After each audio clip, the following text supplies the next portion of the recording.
Okay, so David and I went down to City Hall to the Planning Commission, and we got the files, which by the way are all automated, and it's very easy to bring up, and people are very helpful at the desk.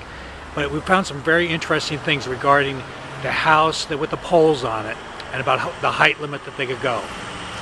We found out that the original submittal was about 3 feet below the height limit, which is 25 feet in this case. And they were going to have a hearing, but a neighbor in the building behind the house complained, and so they didn't even go to the hearing. They pulled it, and then they negotiated something with the neighbor. They lowered it about 2 feet. So right now that addition is about 6 feet below the ultimate height limit, and the reason is because a neighbor objected, and at the condos. Yeah, at the condo, because it was having a view impact, and the architect and the applicant knew that that would become a major issue with design review. So they pulled it and they lowered that addition again.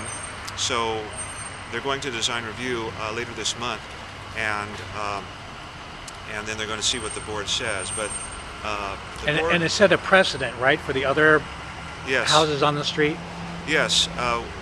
When you have a row of houses, the board doesn't like to see one house popping up above another house. They like to see everything pretty much on the same level. So even if now you're talking about the board, the design review board. Okay. Yeah, and they are also very big on minimizing mass and scale of a building. So even if there are no view issues and someone is making a building that's perceived to be large and massive by the board, they will put pressure on the applicant to lower it, make it smaller. By putting pressure, I mean they'll tell you they won't approve it unless it's lower. So we had to meet with a planner at the counter, and she pulled out the drawings, and we were able to determine kind of the history of what happened.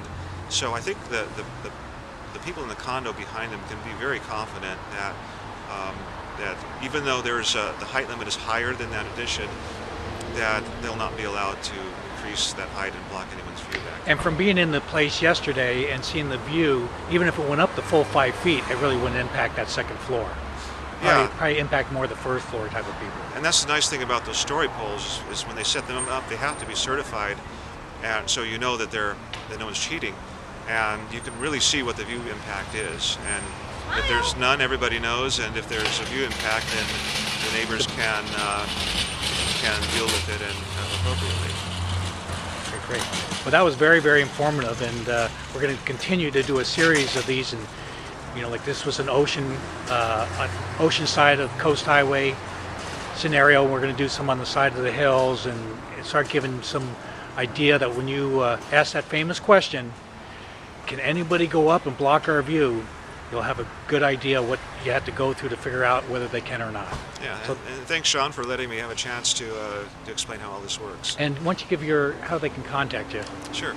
Well, my phone number is 949-872-6616.